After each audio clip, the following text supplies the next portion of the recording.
好，赶快来看到石油美元的崩溃第一枪哦，因为呢，现在阿联酋说要转报人民币来做石油的交易了，其他波湾国家现在态度上面也转向了，包括今天等一下我们会看到的几个国家。卡达、巴林、阿联酋都拒借基地给美国，那美军高层现在则是忙着权力上面的内斗。今天就这些议题，我们都会一起来做关心。好，第二轮其实呢，美伊的和谈已经快要到了，但是现在双方卡在一个很关键的点上，除了我们谈很久的荷姆兹海峡，就是有关于浓缩铀的问题。浓缩铀的问题，伊朗的最新说法，到现在他已经说了，他坚持就是不会让步，不会就核能的议题有任何的让步，代表什么呢？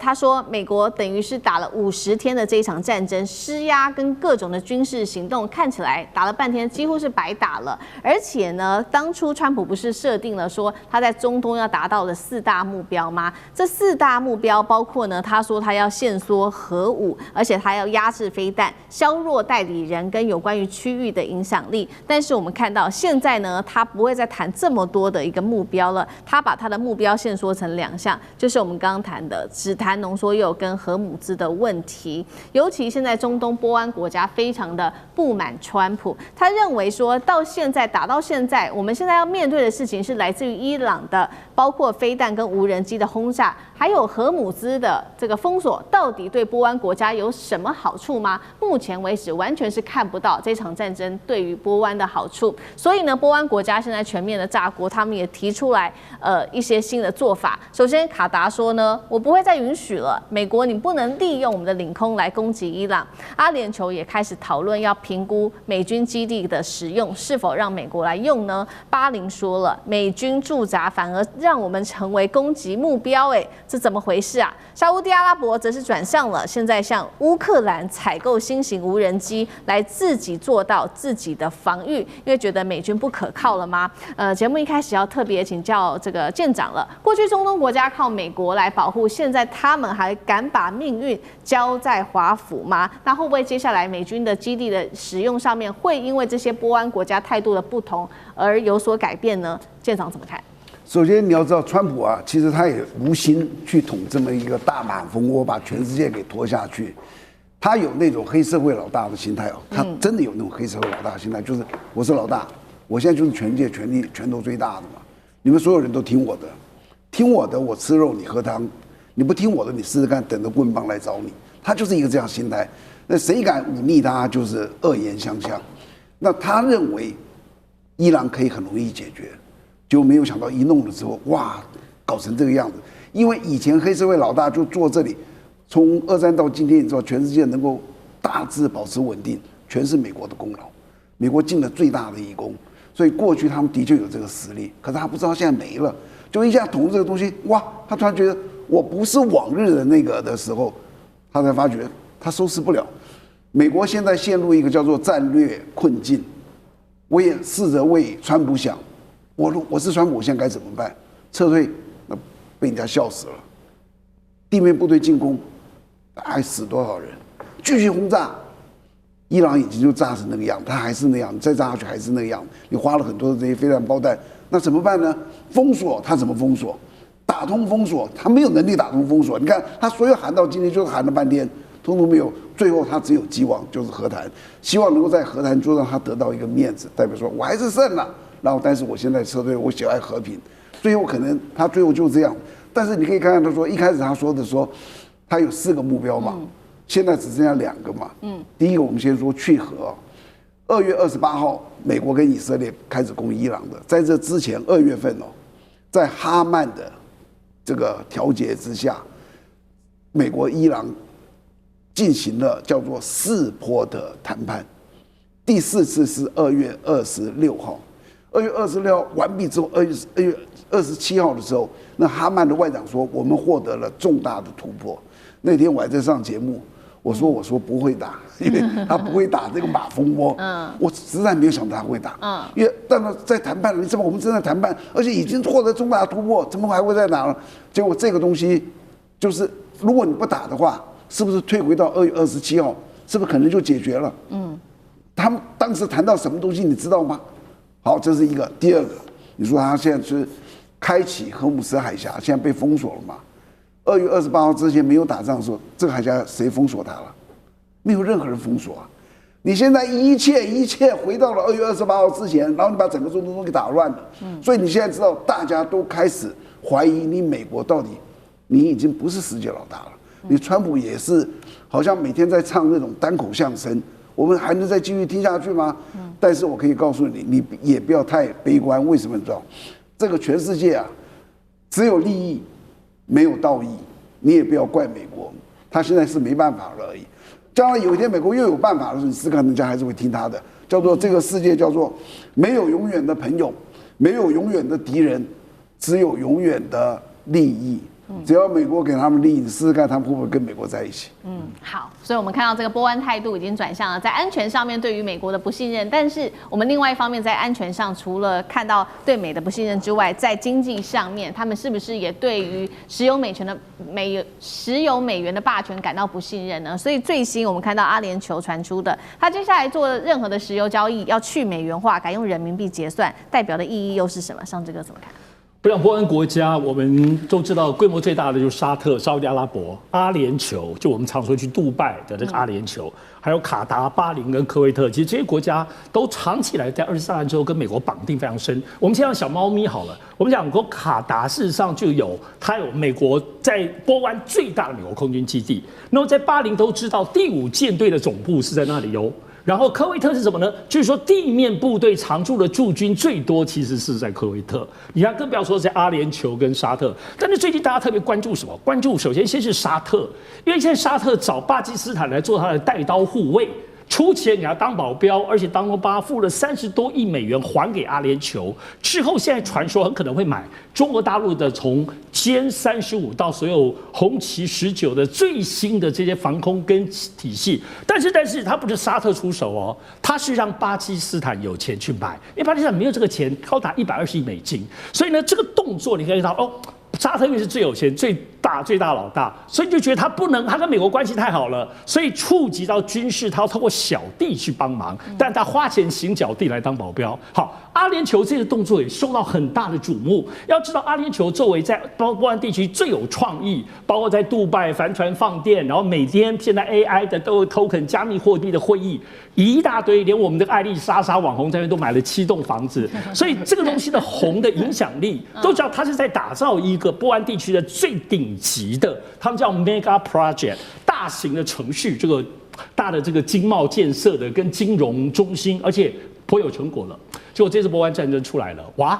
阿联酋过去就是亲美啊，而且所有 AI 都走，然后跟中国大陆比较微微妙妙的，因为沙特跟中国关系比较紧密，它作为第2大如果在波湾地区，所以它那个东西要怎么碰触？但没有想到4月12号到15号这3天，14号这3天，他是对他的这个王储，他的阿布扎比都知道这个又帅又凶的这个王储亲自去北京。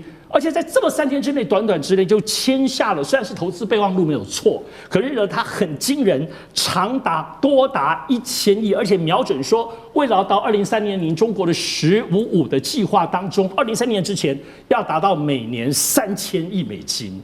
什么概念？当然这里头没有军事，它其实就是科技、农业，然后特别是新能源，非常非常多哦。这次签的东西，我们来对比美国吧。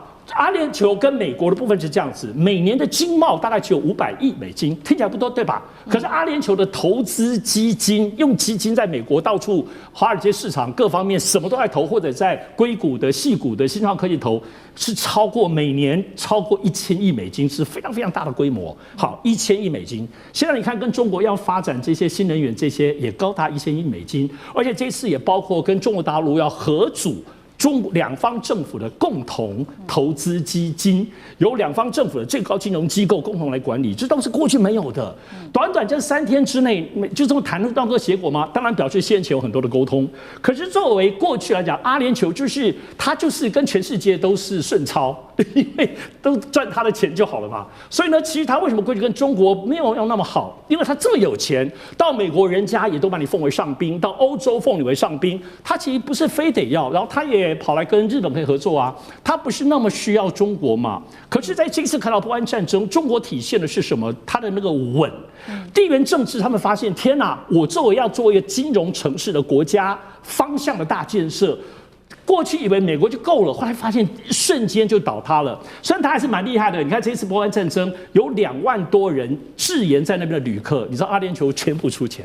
饭店什么东西，你待多久我就帮你出多久。他们很怕影响到他现在的旅游的定位，所以这个国家发现说，这个稳这个东西好像靠美国不行了。放眼全世界，能够有稳的关系的，真的就有中国。所以你可以看到，他竟然在这么样的时间之内，这么短的冲去北京，而且就签下这么大的长久到2030年前的那么大的订单。所以你不得不承认，他这个王储的头脑真的很厉害，见风就转舵。虽然他现在还不能碰武器，但我们认为有可能跟沙特一样是下一步。好，所以阿联酋分散风险，找了中国来做帮忙，那同时也看出这个美元的霸权，包括石油霸权跟美国在经济上的安全保障也都在崩落当中。但是此刻呢，美国自己内部又发生了什么事情，没有去好好的处理眼前的这个问题，反而呢，军方正在上演的是高层内斗。我们要来看到的是国防部长赫格塞斯，他跟这个陆军部长呢，他是德里斯科，其实2个人长期就不和，而且呢，甚至国防部长赫格塞斯在对方休假的时候，透过电话直接就撤换掉了陆军的4星上将乔治。那传出呢，赫格塞斯还曾经当面的咆哮说：“军方决策我说了算。”美国内部这种高层的内斗问题，干哥又怎么看？我跟你讲，宫斗剧现在在美国的这个白宫上演。我看这一出戏你一定要跟上来，你没有跟上的话，那就错过，因为太精彩了。为什么？这主角叫赫格塞斯赫格塞斯在上个礼拜1个钟头的吵架，外面人都听得清清楚楚。可是你知道为什么能吵那么久？因为跟他吵架的对象叫做什么？叫做陆军部长4星上将 Driscoll 德里斯科。为什么他可以吵那么久？他的后面是谁？他的后面是副总统范斯。为什么？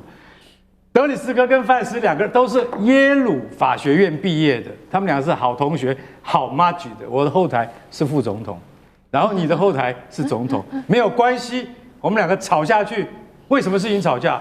为了陆军的改革吵架。其实这个只是表面上的，私底下是什么？私底下就是2个礼拜以前我们曾经讲过的，有一个叫做 Randy George， 一样也是陆军的4星上将。他叫陆军参谋长兰迪乔治上将，他突然有一天就被赫格塞斯给撤换了。为什么被撤换？因为他不愿意照赫格塞斯的想法，把即将晋升为少将的2个黑人将领把他刷掉。他说不能刷掉，这是我们美军的传统，只要是黑人的这个将领或者是女性将领，他们的表现能够在白人男性之上的话，我们依照年度，我们还是要让他晋升为准将。赫格塞斯大发雷霆，他说：“我叫你换名单，你不肯换。”他就把 Randy George 给换掉了，你知道吗？你要想想看，我们刚才讲的这3个人里面，陆军部长的左右手就是德里斯科的左右手，就是 Randy George。他们2个人的情谊，那是30年培养出来的。他说：“我的左右手就是 Randy George。Randy George 曾经经历过阿富汗战争、波湾战争等等4次战争，拿了紫心勋章的人，不是可以换掉就换掉的。结果你赫格塞斯一句话就把他换掉了。那个时候他是趁德里斯科在休假的时候，偷偷把 Randy George 换掉的，你知道？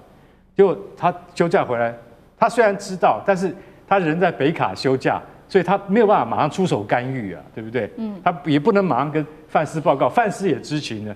就他要救他的同袍来不及，德里斯科做了一件事情，从北卡的度假胜地开车直接到George家去，给他一个大大的拥抱，说：“老战友，你辛苦了，你被换掉了，但没关系，我跟这个赫格塞斯的斗争一定会继续下去。”好了，就刚刚接到我刚刚他跟赫克塞斯上个礼拜在五角大厦办公室吵1个钟头，吵到全世界人都听得到。然后现在的问题是什么？你知道？现在的问题是，你有副总统当靠山，我的靠山是总统，那这2个人怎么办呢？军方就讲了一句话：这个时候你敢再撤换德里斯科吗？因为如果你已经撤换了兰迪乔治了，在打仗的中间，我们现在还在跟伊朗打仗，撤换4星上将是对的吗？重新回到那个报纸的标题上面去了。什么叫做中尉排长竟然换掉4星上将，就是在嘲讽赫克塞斯。所以美国军方内部的这样的斗争，你可以看到一人为大，他一人的意志，他竟然可以凌驾整个军系的系统。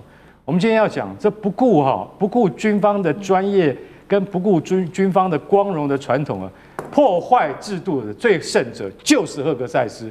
如果真的是像这样的人来领导五角大厦的话，就算战争打赢，美国军人的脸也被他丢光了。好，谢谢干哥。那我们休息一下，马上回来。